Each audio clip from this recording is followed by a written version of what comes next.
국회라고 하는 것이 그 균형 감각을 가져야 되는데 그 굉장히 학구적인 사람이고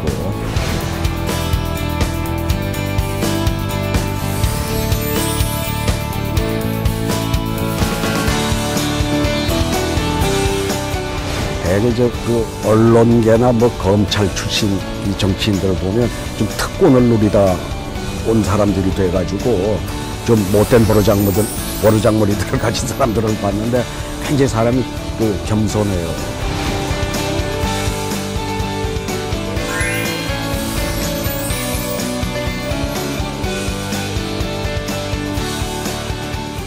네, 반갑습니다.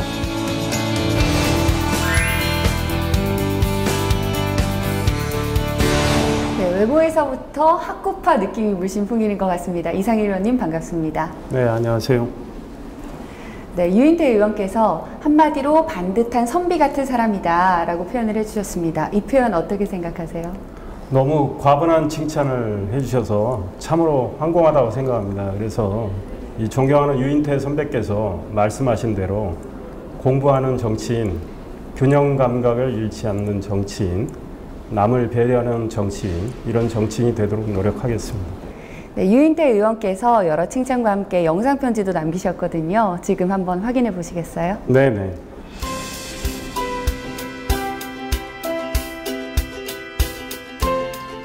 이상일 의원, 그 지난번 우리 장보고 기지 남극 가면서 나 그 험한 군용기 안에서 오고 가며 그 불빛도 없는 데서 창가에 대고 열심히 공부하는 이 의원의 모습에서 참 많은 감동을 받았고 또 현지에 가서도 늘 그렇게 양보하고 남을 배려하는 그런 태도 역시 참 요새 보기 드문 모습이었다고 생각을 해요. 늘 그런 자세로 그 균형 그리고 또 지난 청문회에서 그 여당 의원임에도 불구하고 그 후보자들에게 그 할 말은 하는 전 그런 자세를 가지고 계속 그 의정 활동을 통해서 이 국회가 좀 더 국민으로부터 그 신뢰받는 국회가 되는데 큰 역할을 해주길 바랍니다. 네, 유인태 의원은 정치계 대선배시잖아요. 이런 분께 칭찬을 받으신 소감이 특별할 것 같습니다. 정말 특별합니다. 저는 상상도 못했습니다. 이렇게 극찬을 해주시리라고는 진짜 영광으로 생각하고 그 말씀 그대로 지금 정치 활동을 하면서 실천하는 거 그것이 참으로 중요하다 이런 생각을 하고 있습니다. 그렇게 하도록 노력하겠습니다. 네, 영상 편지 내용 중에요. 남극기지로 가는 수송기 안에서 오랫동안 책을 읽는 모습이 참 인상 깊었다 이런 내용이 있었습니다. 그때 읽으셨던 책 어떤 건지 여쭤봐도 될까요? 네, 제가 사실은 개인적으로 책 읽기를 좀 좋아하는데 그때 제가 읽었던 책이 바로 이 책입니다. Winter of the World, 세계의 겨울. 2차 세계대전에 관한 책인데요. 네. 2차 세계대전의 참상을 잘 그렸습니다. 그래서 히틀러의 망상, 일제의 잔혹함, 그로 인한 인류의 고통, 그리고 히틀러와 일제의 파멸, 이거를 아주 실존적인 인물들이 어떤 행동을 했는가를 다 정확히 그리고 또 소설적 요소를 가미해서 아주 재미까지 곁들인 아주 훌륭한 책인데요. 정치 지도자들에게 참으로 큰 교훈을 주는 책이라고 생각합니다. 네, 국회의원으로서는 초선 의원이시지만 정치에 대한 신념이나 철학은 훨씬 그 이전부터 갖고 계셨을 거라고 생각이 드는데요. 의원님의 정치 철학, 신념이 궁금합니다. 이 정치는 우리 인간이 사회적인 동물이기 때문에 존재한다고 저는 생각을 합니다.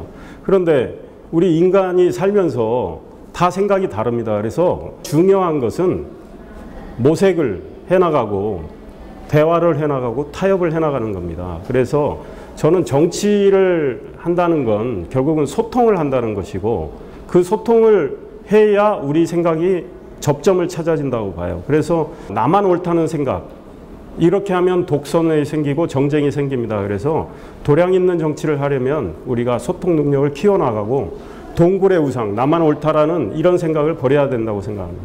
네, 그렇게 말씀하신 정치 철학을 바탕으로 궁극적으로 이루고 싶은 목표가 있으실 것 같습니다. 결국은 우리 인간, 우리 사람들의 행복이라고 생각을 합니다. 우리는 생각이 다른 사회적인 존재이기 때문에 우리들이 여러 가지 갈등을 일으킬 수가 있습니다. 그래서 그런 갈등을 정치가 조정을 해줘야 되고 결국은 모든 사회 구성원이 편안하고 조화롭게 살아가야 되는 거죠. 그러기 위해서는 인본주의가 실현이 돼야 된다고 생각을 하고요. 그 다음에 국민들의 행복을 위해서는 결국은 우리 정치인들은 민생을 위해서 뛸 수밖에 없습니다. 그래서 근사록이라고 송나라 때 주희가 쓴 책에 보면 정제양민이라고 그랬습니다. 정치의 정자는 백성을, 국민을 봉양하기 위해서 존재한다, 이런 뜻입니다. 그러니까 국민의 행복을, 국민을 편안하기 위해서 정치가 존재한다, 이런 뜻이기 때문에 결국은 인본주의를 실현하는 게 중요하다고 생각합니다.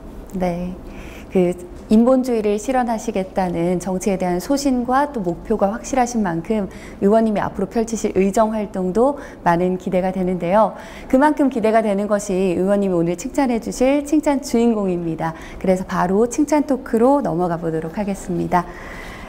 이상일 의원께서 오늘 칭찬해 주실 칭찬 주인공을 한마디로 먼저 표현하자면 어떻게 표현할 수 있을까요? 예. 제가 존경하는 분인데요. 이렇게 표현하고 싶습니다. 열린 태도를 가진 자상한 마음의 소유자. 이렇게 자상한 마음의 소유자. 네. 그렇게 표현하시는 특별한 이유가 있을 것 같습니다. 제가 이분하고 국회 상임위를 같이 했습니다. 이분은 굉장히 합리적인 태도로 여당과 대화를 하면서 문제를 풀어가려고 노력을 하는 분이라고 저는 생각합니다. 이분이 상임위 활동을 하시는 걸 보니까 정부가 잘못한 일을 이렇게 아주 행정 경험이 많으신 분이라 차근차근 조목조목 따지시면서 오히려 합리적 대안을 제시하는 모습, 그게 굉장히 인상적이었고, 아, 저런 태도는 꼭 본받아야 되겠다, 이런 생각을 했습니다. 이상일 의원께서 이렇게 신중하게 결정해 주신 오늘의 칭찬 주인공 누구신지 말씀해 주시죠. 네, 광주 남구 출신의 새정치민주연합의 장병환 의원이십니다.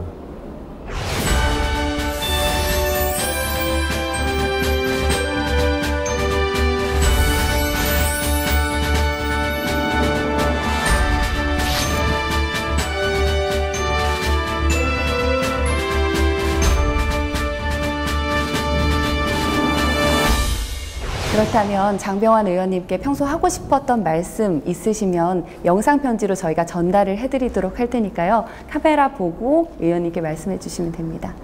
장병환 선배님, 이렇게 영상으로 뵙게 돼서 반갑습니다.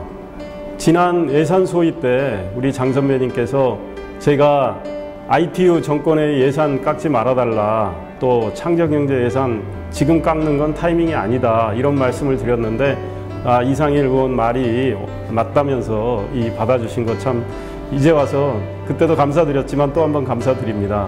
장 선배님 상임위 활동하시는 걸 보면서 많이 배우고 있습니다. 문제점을 합리적으로 지적을 하시면서도 또 대안을 제시하는 모습, 그리고 차분하게 오히려 격려하는 듯 하시면서 지적하시는 모습, 이런 모습은 참 저희들이 배우고 싶고요. 우리 장 선배님께서 새정치민주연합을 비롯한 여야 의원들께 이런 노하우를 많이 가르쳐 주시면 좋겠습니다. 타인에 대한 배려와 겸손함으로 칭찬을 받으신 이상일 의원님, 의원님께서는 또 칭찬을 어떻게 정의하실지도 참 궁금합니다. 칭찬은 약이자 독이다, 이렇게 말하고 싶습니다. 왜냐하면 칭찬은 고래도 춤추게 한다는 말이 있듯이 칭찬을 하면 일을 잘하도록 하는 어떤 원동력이 되지만 또 칭찬하다 보면 당사자가 교만에 빠져가지고 오히려 비난을 초래하기가 쉽습니다. 그래서 칭찬을 계속 받으려면 항상 낮고 겸손한 자세로, 그리고 열린 마음으로 남을 배려하는 마음가짐, 이걸 유지해야 된다고 저는 생각합니다.